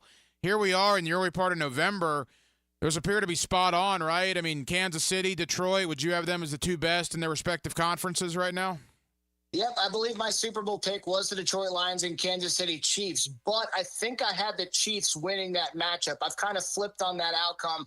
I'm rolling with the Detroit Lions to win the Super Bowl. I think that they're the best team in the NFL right now. I'm still a bit worried about the defensive side of the ball. They're not exactly stout there, especially when it comes to the secondary. But this offense can absolutely outscore anybody. The offensive line's been impressive as well. We all know that health is going to be paramount, but I really like the Detroit Lions right now. Jordan, tell the good folks here in Jacksonville, CBSSports.com, what you have coming up as Week 10 of the NFL approaches. Well, let me tell you, there's probably no other outlet on earth that's covering the trade deadline more in depth than CBSSports.com is. Whether it's before the trade deadline, after the trade deadline, we're going to have winners, losers, columns. I'm going to do a column talking about moves that weren't made, that should have been made, and teams that should have been sellers that were buyers. We're covering it from all different angles. So definitely check us out at CBSSports.com. He's one of our favorites, Jordan Dejani, CBSSports.com. Jordan, I know you're busy. Thank you for taking time out, pal. We'll talk again soon. Absolutely. Thank you so much. One of the keys to victories is to know your opponent well. Best thing I can do is point you in the direction of his competition. Get insights and interviews from Jags beat reporter Hayes Carline when he takes you behind enemy lines. Brought to you by Pella Windows and Doors on 1010XL. Here's Linda Beaver. Let's start the debate. Why would someone buy a new car from you? We have an exclusive 20-year, 200,000-mile warranty on every new vehicle. We offer a competitive wow price plus free oil changes. How much will someone get for their trade? We offer more than $4,000 over KBV value. Well, we never lose a trade over price. Okay, when is the best time to buy a car? Right now. Ladies and gentlemen, it doesn't matter which side you pick. At Beaver Toyota and Beaver Chevrolet, you get it all. Let us show you why we're the winning vote.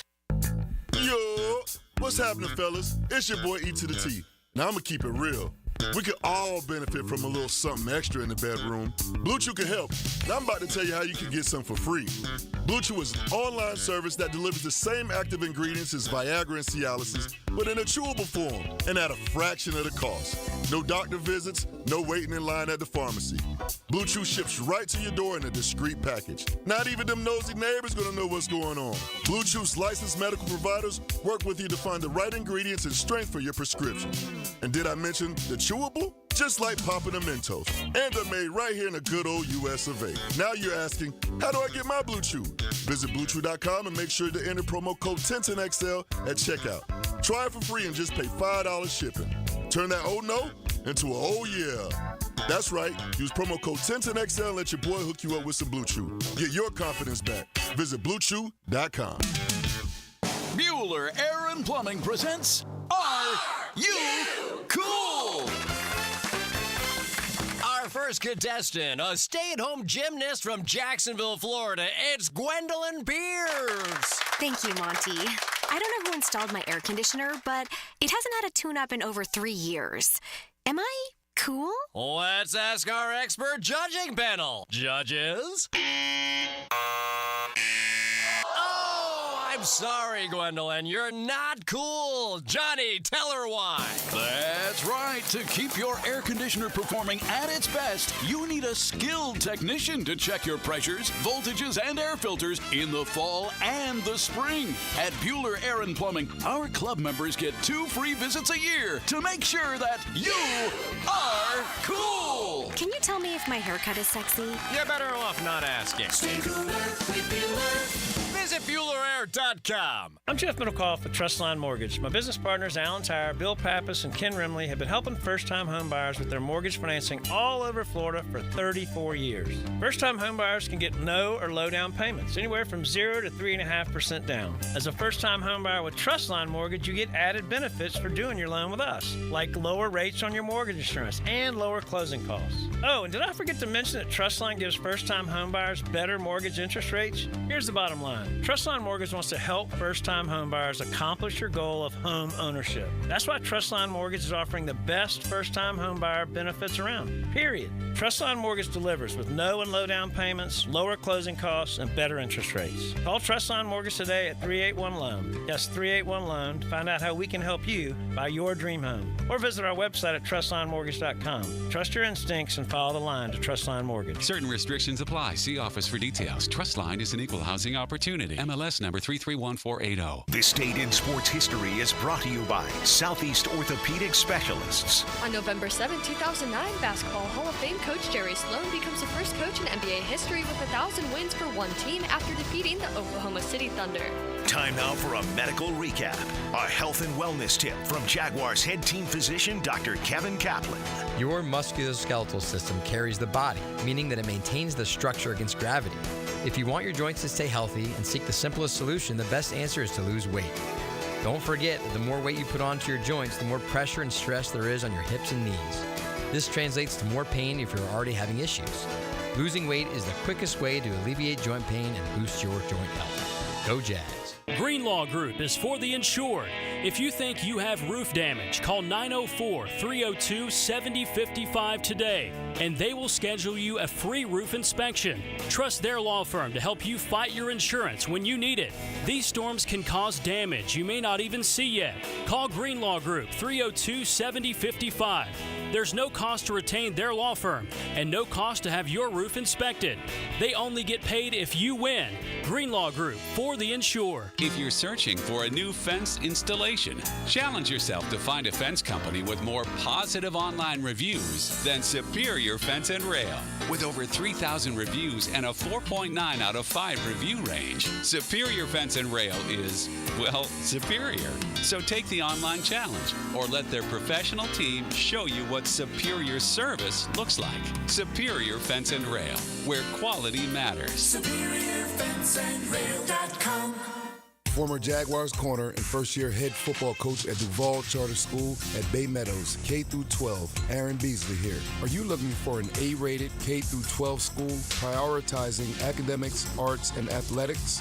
Duval Charter School at Bay Meadows offers a rigorous curriculum to develop strong minds with an additional focus on growing good hearts. DCSB has been an A school for 8 years, and our tuition is free. Now enrolling. Apply at baymeadowscharter.org. 1010XL is presented by Barra & Farah, exclusive injury law firm of the Jacksonville Jaguars. Protecting you and your family. Call 396-5555. Jacksonville. Hacker After Dark on 1010XL. Appreciate Jordan DeJani, CBSSports.com, for joining us tonight. Coming up in less than 15 minutes, we will go to Minneapolis. Minnesota comes in here on Sunday. The Vikings 6-2. Be honest with yourselves. How many of you had Minnesota 6-2 and Jacksonville 2-7 when the schedule came out in May? Probably not many of you. Vikings, one of the biggest surprises in a positive way. Jaguars, one of the biggest disappointments. We will go to Minneapolis. Matthew Collar of the PurpleInsider.com. That's one of the websites up there covering the Minnesota Vikings. He's got a podcast as well. And we'll talk Sam Darnold. We'll talk Justin Jefferson, the return of Cam Robinson. Brian Flores, the former Dolphin head coach, doing wonders with that Viking defense. A lot of confidence for Minnesota coming in here on Sunday. Matthew Collar, Purple Insider, covering the Minnesota Vikings. He comes up in less than 15 minutes. College basketball tonight. It is a final at the UNF Arena. Congratulations to my alma mater, the UNF Ospreys. Winners tonight over Charleston Southern, 90-66. That's now 2-0 for UNF on the year. Remember, Monday night they beat South Carolina, the Gamecocks. Tonight, Charleston Southern. So 2-0 for UNF. Sunday, back on the road against the ACC's Georgia Tech Yellow Jackets. Down in Gainesville right now, 11 minutes to go in the game. Florida, a 65-46 lead over JU. Florida looking to get their record to 2-0 on the year as well. Florida State, they're 1-0. They play their next ball game Saturday night against Rice as college basketball is now in full swing. Week 10 of the National Football League also kicking off tonight with a good one in the AFC North. Cincinnati and Baltimore. Right now, 4 minutes to go in the first half. Cincinnati 7, Baltimore 7. Chase Brown, a touchdown for Cincinnati. Nelson Aguilar, a touchdown catch for Baltimore. 7 apiece. Bengals, Ravens, 4 minutes to go in the first half of play in Baltimore. Quickly, this has nothing to do with the Jaguars, unfortunately. But now that we are into the month of November, you start looking at the playoffs a little bit. Right now, the top 7 in the AFC, Kansas City, Buffalo, Pittsburgh, Houston, Baltimore, the Chargers, and the Denver Broncos would be in right now with a record of 5-4. 5-4 is the last wild card spot in the AFC. On their heels, Indianapolis 4-5, Cincinnati, who's playing tonight, at 4-5. In the NFC, if the playoffs were today, your 7 playoff teams: Detroit, Washington, Atlanta, and Arizona. Well, Arizona, Jonathan Gannon deserves a little talk for Coach of the Year. He's been spectacular. Dan Quinn is the Coach of the Year right now, as he has Washington at 7-2. Your 3 wild cards: Minnesota, Philadelphia, and Green Bay. Interestingly enough, the 7 seed in the NFC, Green Bay, the final playoff team right now, 6-3. 6-3, and they would have the 7th and final seed in the NFC playoffs. So the NFC is pretty top-heavy right now. But as we get into the month of November, you start looking at things like that, right? What teams have to do to make their move? Of course, that talk here in Jacksonville has gone bye-bye. The Jaguars at 2-7. Their next 3 games, home against Minnesota, at Detroit, home against Houston. Are they going to win any of them? I tend to doubt it. Now word comes out that potentially Trevor Lawrence is missing Sunday. It would be interesting, though, for Mac Jones, right? Former first-round pick, former Pro Bowler. People tend to forget that. He made the Pro Bowl his rookie year in New England. Obviously a local kid from right here at the Bowles School. He would get the start if Trevor could not play. That would be interesting to see what Mac Jones could do. But again, I'm not sure I like Jacksonville. In fact, I probably don't like Jacksonville with Trevor Lawrence on Sunday. I certainly would not like Jacksonville's chances without Trevor Lawrence, which brings us back to Minnesota. The Vikings come in at 6-2. Cam Robinson makes his return to Jacksonville, and now the starting left tackle for the Minnesota Vikings. Let's go to Minneapolis. Matthew Collier, PurpleInsider.com, talking Minnesota Vikings with us. That comes up next on a Thursday evening here in Jacksonville, Florida. We're glad you're with us. With J.J. LaSelva, the hacker Ryan Green with you. It's 1010XL, and it's 92.5 FM. Sideline to sideline. That's a bad boy. Goal line to goal line. On best, here we go. The best defense is a superior fence. Each week, Superior Fence and Rail presents the Defensive Player of the Game on 1010XL. Hacker here, and guys, the countdown is over. I didn't just hit the 100-pound mark. I blew past it thanks to Awaken 180 weight loss. 107 pounds gone just like that. More weight than a quarter keg of beer. Speaking of beer, here's where it gets fun. We're throwing a big celebration at Mr. Chubby's Wings in Ponte Vedra Beach. Yeah, you heard that right. A weight loss party at Mr. Chubby's. The irony's juicier than their wings, but here's the thing. I can celebrate at Mr. Chubby's and still keep the pounds off. If you didn't know, yes, wings are still on the menu while losing weight with Awaken 180 weight loss. Join me in 1010XL on November 9th for the Florida and Texas game, and you could win a spot at my table. Food is included. There'll be ticket giveaways and more for the celebration. If I can shed a whole Mr. Chubby and still throw a party at one, what's holding you back? Call Awaken 180, 844-346-1800, or hit up Awaken180weightloss.com, and let's get it done.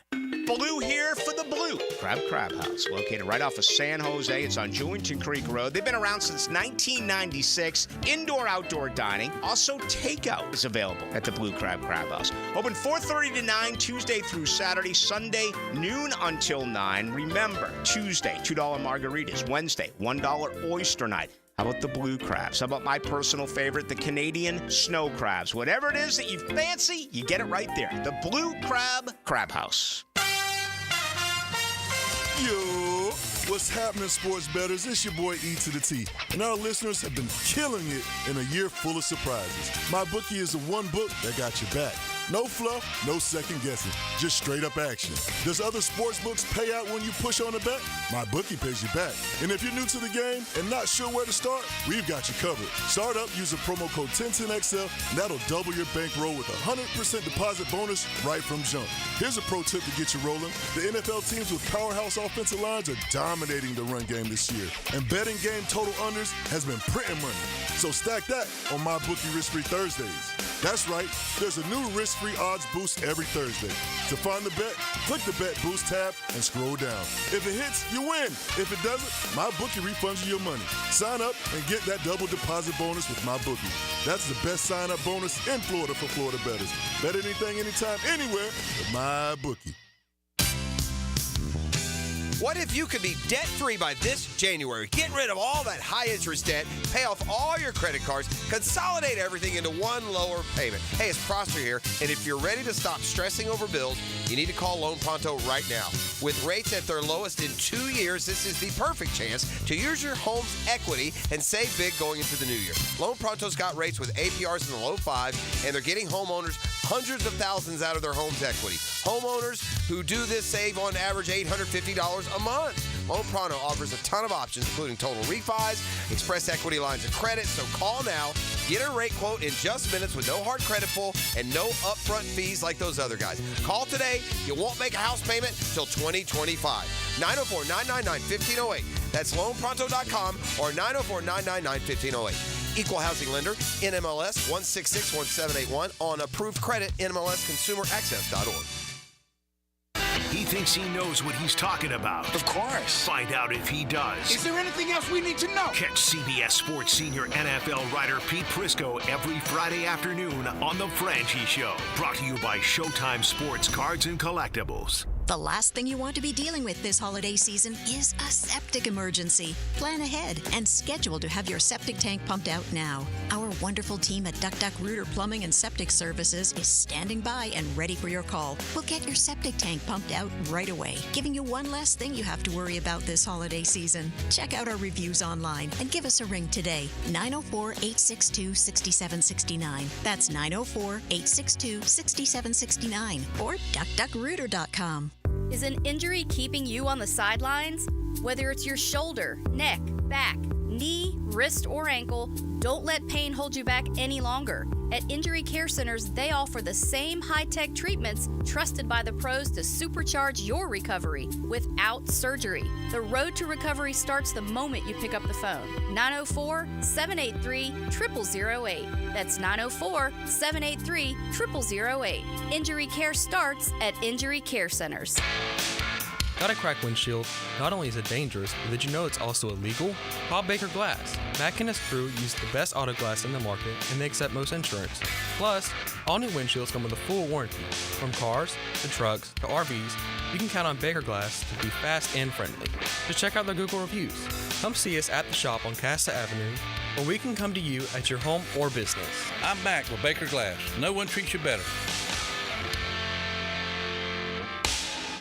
How wide is the moon? The answer coming right up. It's always a good idea to compare homeowners' insurance rates instead of renewing year in and year out. Log on to southernoak.com and get an instant quote in minutes. Our family protecting yours. Southern Oak Insurance. The moon is roughly 2,100 miles wide, about a 3-day drive. Southern Oak Insurance. Our family protecting yours. Here's Linda Beaver. Let's start the debate. Why would someone buy a new car from you? We have an exclusive 20-year, 200,000-mile warranty on every new vehicle. We offer a competitive wow price plus free oil changes. How much will someone get for their trade? We offer more than $4,000 over KBV value. Well, we never lose a trade over price. Okay, when is the best time to buy a car? Right now. Ladies and gentlemen, it doesn't matter which side you pick. At Beaver Toyota and Beaver Chevrolet, you get it all. Let us show you why we're the winning vote. 1010XL is presented by Farrah & Farrah, exclusive injury law firm of the Jacksonville Jaguars. Protecting you and your family. Call 396-5555. Jacksonville. Now, another great guest on the Garber Auto Mall phone line. Hello. We can wiggle it. Back here on 1010XL and 92.5 FM in the city of Jacksonville, we are glad you are with us. The Jaguars and the Vikings, Sunday, 1 o'clock. Of course, you'll hear the game right here on 1010XL Radio. Jacksonville comes in 2-7. Quite honestly, one of the most disappointing teams in the league, maybe this side of the Dallas Cowboys, whereas Minnesota, maybe one of the biggest surprises of the league as they come in at 6-2 and things are going very well up there in Minneapolis. Matthew Collier is our guy when it comes to the Vikings. PurpleInsider.com is where you find his work, and he's always kind enough to join us here on 1010XL. Matthew, how you doing? Well, I'm doing good. You're right that before the season, I think Vegas had the Vikings at 6.5 wins, and well, they're almost there already. The win last week against Indianapolis was really big for that, because I think if they had lost 3 in a row, then people would have started calling them frauds and saying that they were never as good as they looked. But things are kind of back on track now for this Vikings teams, and the expectations are suddenly much, much higher than they were going into the season. You know, it's funny how quickly things can change. Kevin O'Connell and Doug Peterson were hired at the same time, right? Year 3 for both guys. O'Connell is in the running for head coach of the year and has the Vikings at 6-2. Doug Peterson is clearly on the hot seat, and quite frankly, his days might be numbered here in Jacksonville. What has gone so right for Kevin O'Connell up there? I think one of the biggest things is, well, of course, I mean, it starts with Sam Darnold and the bet that the Vikings made that other people could throw the football to Justin Jefferson. And, they had a lot of different options of quarterbacks that they could have used as their bridge quarterback to what appeared to be, J.J. McCarthy before he got hurt. They could have looked at someone like Jacoby Brissett. There's a handful of other guys that are out there. Probably even Joe Flacco was in consideration, but Kevin O'Connell had always liked Sam Darnold and heard good things about Darnold. He has somewhat of a relationship with Kyle Shanahan. That's where Darnold was as backup last year. So he wanted to make the bet that Darnold's talent would shine through if he gave him the right things around him. And the right things are number 18, the best receiver in the entire NFL, but then also TJ Hawkinson just came back. Jordan Addison is getting ramped up here, but we know the talent he has. And then they were able to spend a lot of money. I mean, when you're not paying your quarterback, you could spend. And the Vikings went out and got 3 defensive players on the first day of free agency. And then the linchpin to this whole thing, Aaron Jones in the backfield, just cannot say enough about the value that he has brought to this team in the passing game, pass protection, getting just more yards than are there on almost every single handoff that he gets. So I think it was really, they were always dealing with this big Kirk Cousins contract and could never quite fill out all the pieces of the defense, and they were able to do that. I didn't even mention Stephon Gilmore, who they signed at the last minute and has been overall a very good player for them. So they had, I think, much more of a stout roster than people were giving them credit for, because there was just so much attention on what Sam Darnold had been in the past that not a lot of people were really buying into them as long as Darnold was the quarterback. But I think that he has gone a long way toward proving that the environments that he was in Carolina and New York were more of the cause to his failures than actually him not being talented, because we've really seen the talent that he has over these first 8 games. Matthew Collier, PurpleInsider.com, covering the Minnesota Vikings. He's with us here on 1010XL in Jacksonville. It's interesting you bring up Sam Darnold. I think the last time Darnold started a game against the Jaguars here in Jacksonville was the week after the infamous Ghosts reference on Monday Night Football when he was with the Jets. And I remember the Jaguar PA system played the Ghostbusters theme like every play that game because Darnold was in a bad spot in his career. My goodness, you want to talk about comeback player of the year. Sam Darnold is probably going to be that, and I don't know how much competition there is for that award. He has been nothing short of spectacular. And the interesting thing is you guys drafted J.J. McCarthy in the top, 15 in the draft. I mean, obviously this is a conversation for the offseason, but what does the future look like at the quarterback position? The way Darnold's playing, does he have a future in Minneapolis? Yeah, it's funny because I was just talking to somebody today. Like, when do we start having that conversation, or how many wins would they have to have, or what types of numbers? Because right now, Sam Darnold is top 5 in passer rating and has really been much more consistent than I would have expected. And I thought coming out of training camp, I thought Darnold had a great camp and could be pretty good, but every single week he's been accurate. There's mistakes that happen. There's turnovers. He threw a bad interception or 2 the other night. He has taken some sacks, but overall, he has played like somebody that you would expect to be drafted at the top of the draft. And to bring him in for $10 million has just been so big for them.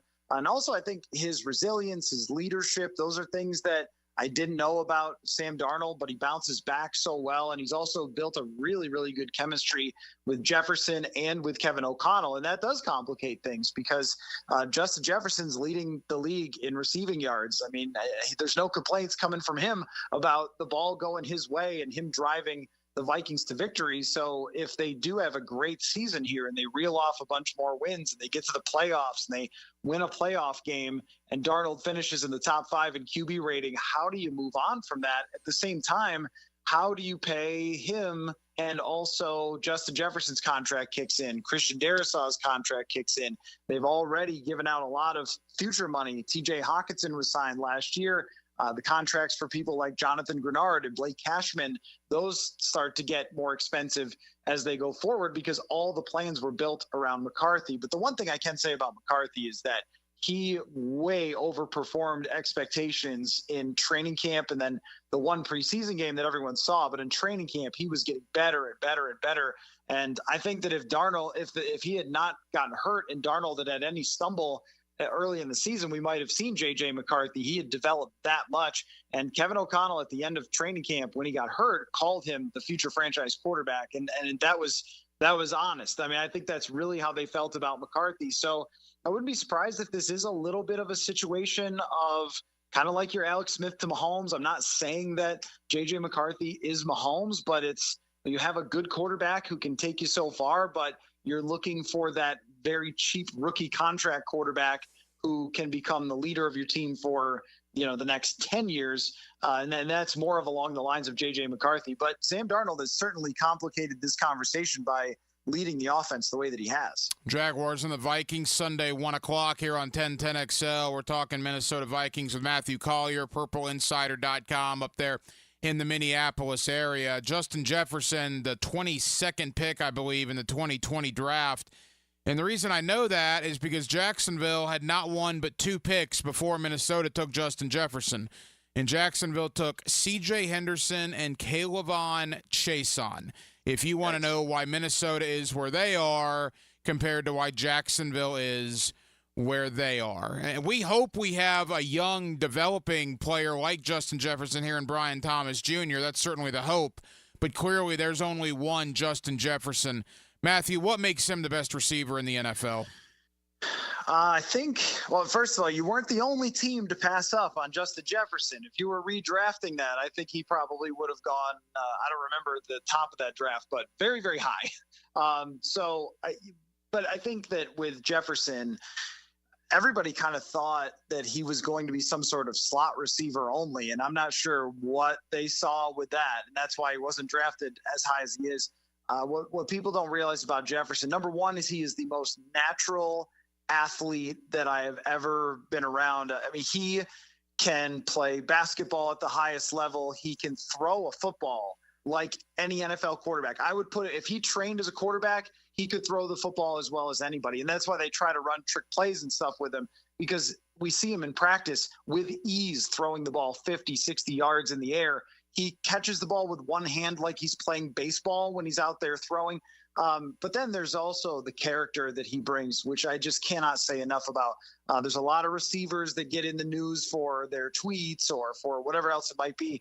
When Jefferson was negotiating his contract last year, he practiced every single day, and he participated in joint practices, and he wanted to annihilate the players that he was going joint practice against. I mean, there is zero diva in this guy.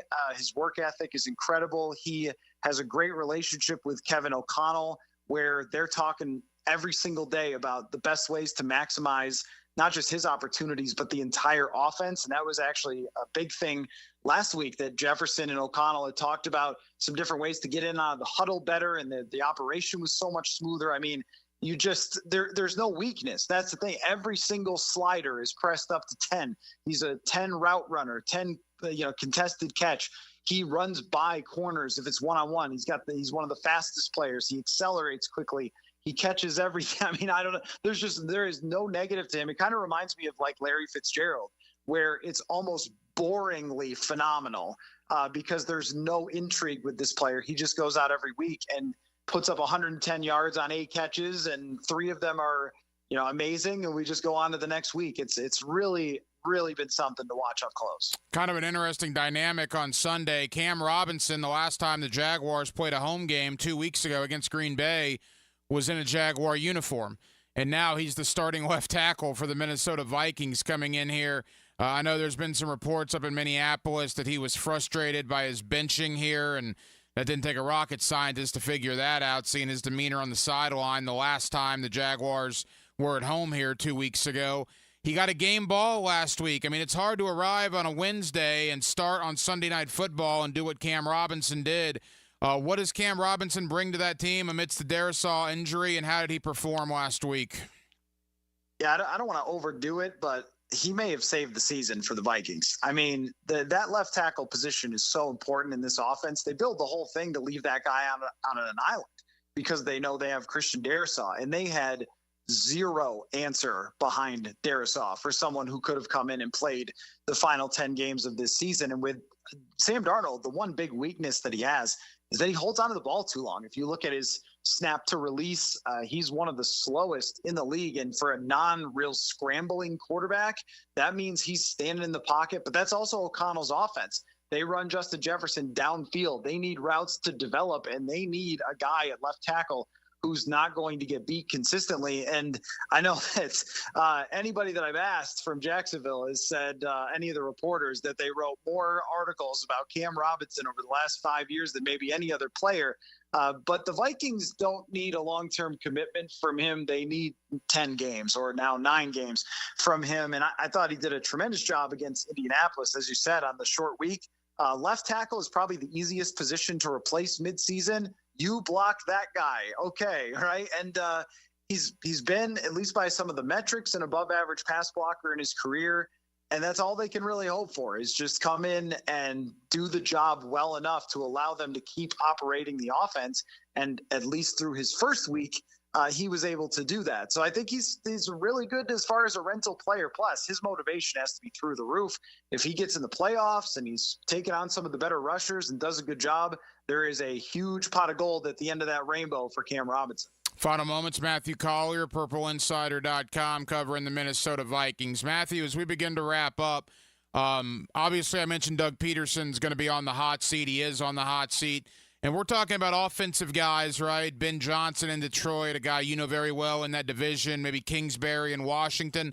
I look at Brian Flores, all right? Now, look, the trendy thing with a guy like Trevor Lawrence, a quarterback, is to be able to go get an offensive mind. And I ultimately think if Doug Peterson is relieved of duties, if he is, that the offensive way is the way they're going to go.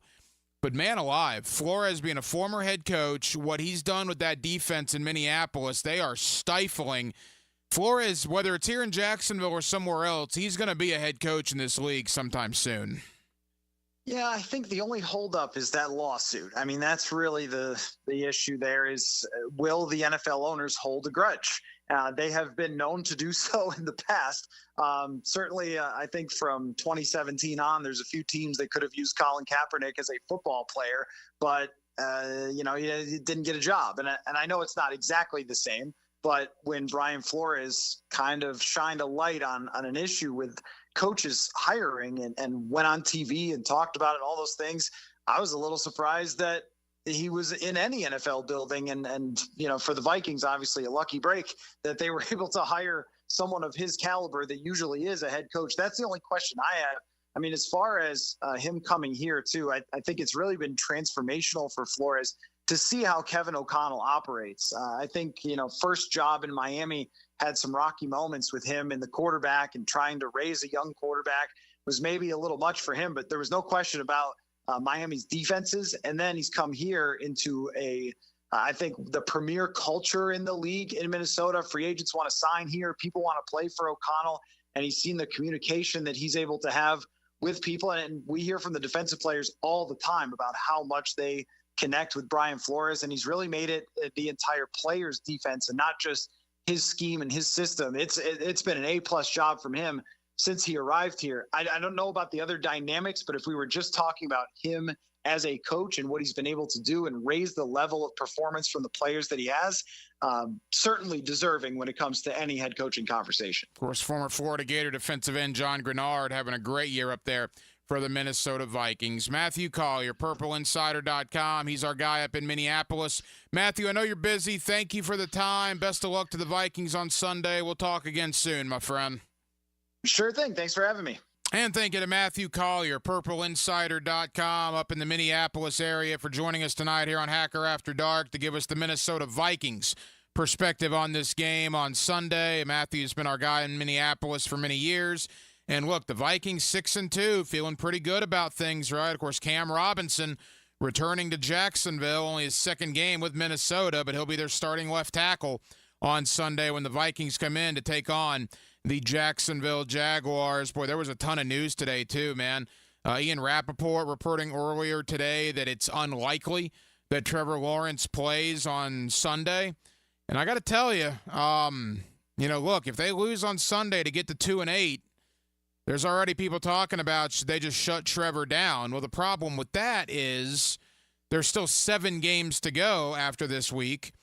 And Doug Peterson and Trent Baalke probably need to win to save their jobs or have any chance of saving their jobs. So that'll be an interesting dynamic. But again, it's being reported that unlikely is the verbiage that was used, Trevor Lawrence to play on Sunday with a sore shoulder. Again, that was from Ian Rappaport earlier today. You also had big news on the college gridiron as Scott Strickland, the AD of the University of Florida, came out and basically gave the vote of confidence to Billy Napier, certainly sounding like he will return in 2025. So all that speculation can all but end right now, which is interesting with 4 games to go in the year.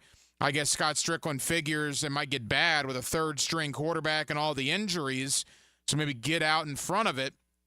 Look, I said earlier this week, if you give me the option that one stays and one goes between Billy Napier and Doug Peterson, one's back in 2025 and one's gone, I've changed my mind on that. I believed and said on Monday that it would be Billy that would return in 2025 to Florida, and it would be Doug Peterson that would be gone here in Jacksonville. And I don't know if I'll be right about that, but it certainly appears like I'm right about the Billy Napier side of it, because it does look like he's going to return to Gainesville now in 2025. Well, that'll just about do it, man. It has been a very busy Thursday night edition of Hacker After Dark. We certainly appreciate you guys hanging out with us right here on 1010XL and on 92.5 FM. We have a ton of people to thank. Again, Matthew Collier, Purple Insider, talking Minnesota Vikings. Always appreciate Matthew's time. Thank you to Jordan Dejani, CBSSports.com, for coming on, talking Jaguars and looking around the rest of the AFC South. Always enjoy the conversation with Jordan. And back in hour number 1, my man Cecil Shorts, former wide receiver for the Jacksonville Jaguars. He joins me every week here on Hacker After Dark, and we always appreciate Cecil taking time out for us. We will be back tomorrow night on a Friday, a little bit of a later start. Now, no Friday Night Lights tomorrow night, because all the high school teams, or most of them, are on byes getting ready for playoff action that begins a week from tomorrow. So we will be on 9 o'clock to 11 o'clock, an hour later, 9 to 11 tomorrow, to close out the week here with you on a Friday night edition of Hacker After Dark. JJ LaSelva was your producer tonight. JJ, great job, brother. Always appreciate you. I'm the Hacker Ryan Green. And again, Jacksonville, thank you for spending part of your Thursday evening with us right here on Hacker After Dark on 1010XL and on 92.5 FM. So for all of us here on HAD, have an absolutely terrific remainder of your Thursday evening, and we will talk to you again tomorrow night on a Friday to close out the week beginning at 9 o'clock. Until then, good night, Jacksonville.